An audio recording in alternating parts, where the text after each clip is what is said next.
So we are back again, and we're going to look at the second design. So if you remember, last time we looked at a couple of doodles at the beginning of the video. That link for part 1 will be in the description.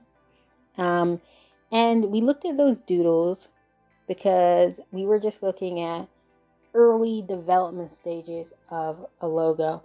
And guys, really, I think it's important to see how logos start. I'm making my own V. I made it with lines, and I'm just trying to get a square to really kind of level off the edge. Now I get my white cursor tool to distort the shape just to make the V.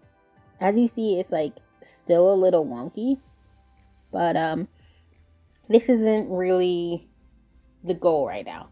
The goal right now is to visualize it to the next step.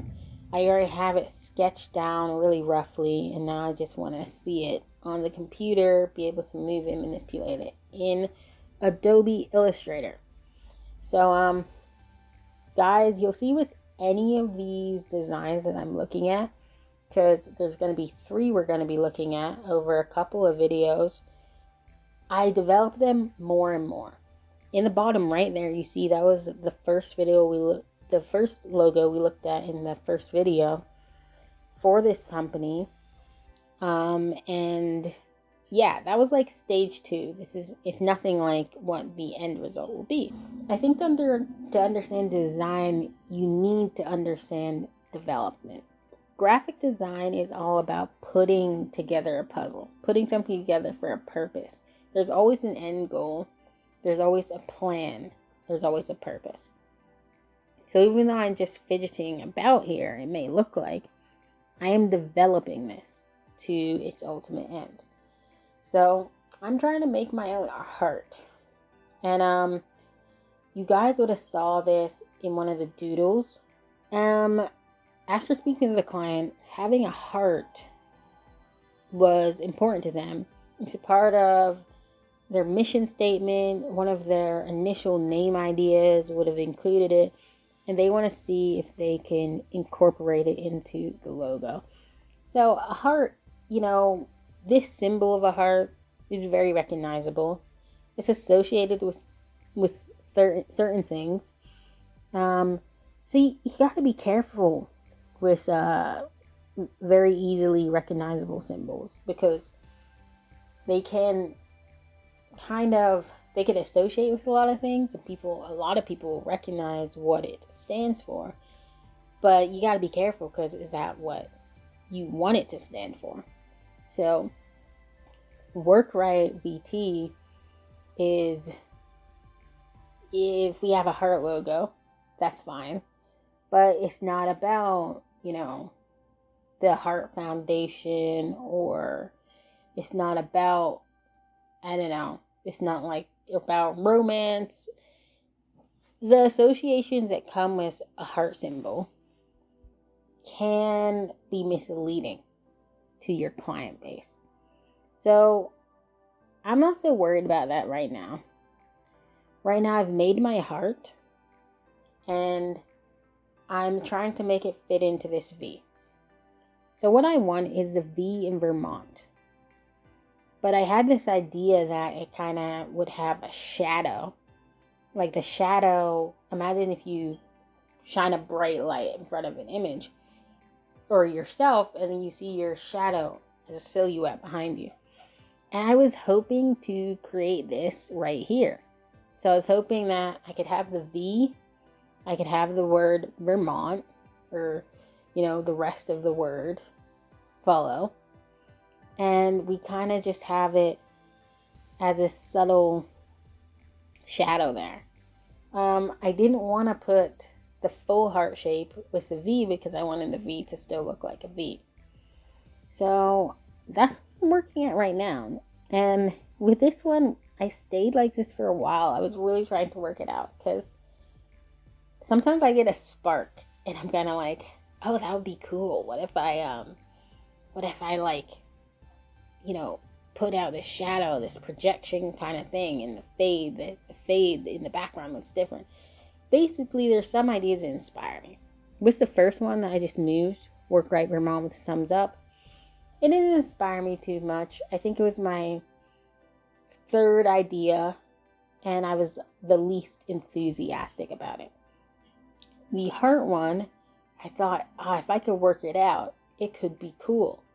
It's more simplified. It would have the heart, but the heart could be accompanying the main Vermont thing, Work Right. It's supposed to appear with its name. It doesn't have to be, it would be an abstracted version. So right now, this doesn't make you think of like romance or anything. The colors aren't that way. I'm doing shadow-like silhouette colors. I'm trying to make it look like Vermont, but show the heart. Like the heart in Vermont.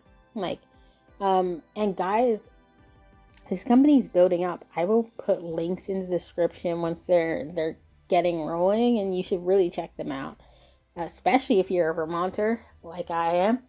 But yeah. I mean, it was really cool, everything they were trying to do. I understood it well because, as I said in the last video, speak to your clients. If you don't get it, ask questions, because if you as a designer don't get what they're trying to achieve, how can you really get that message out to their customers? So, I'm trying a W here, and it reminded me of like Volkswagen, one of those cars. I could be wrong, guys. I'm terrible with cars. I don't know much about them. But I was wondering if I could do Work Right. So make the W be the beginning of Work Right. And then still have the V pronounced to make it part of Vermont. And it's cool to try these things out. Ultimately, I decided I was overcomplicating it. It would be confusing. I could make like one side of it a different color. I could do things to give them a little separation while having them next to each other. But it wasn't working out. It was distorting it too much. So now we're trying it full. Work Right Vermont. It's more compacted. But frankly at this point, I don't like it. It's like aesthetically it's not working for me. It wasn't really what I had envisioned when I was trying to incorporate the heart in the V. And it didn't feel like what the client had envisioned when they were talking about why they even wanted the heart and what their original name ideas were and all of this. So I was like, okay, but keep going. I mean, part of it is time. You have to put in the time to see what works and what doesn't. And I say that, but it's not a rule. It really isn't a rule. I've got lucky with some logos that I thought on and had a good understanding of it.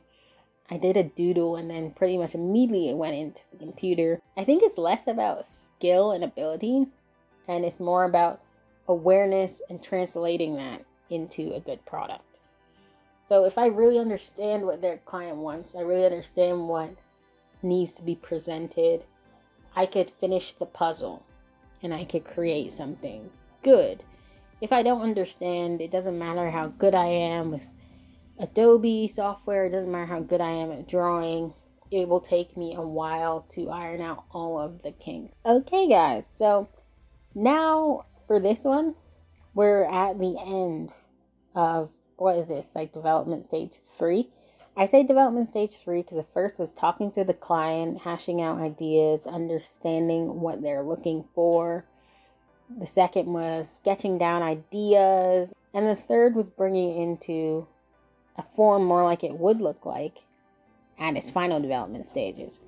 So here we have Work Right Vermont. This is the second design. And next time we're going to look at the third logo design and bringing it to its next stage of development. We have 2 right now, and we're just looking at them side by side. We're going to look at the third idea for this brand, and we're going to look at developing that a bit further. Thank you guys so much for joining. All the relevant links will be in the description. Let's keep exploring. Let's keep creating.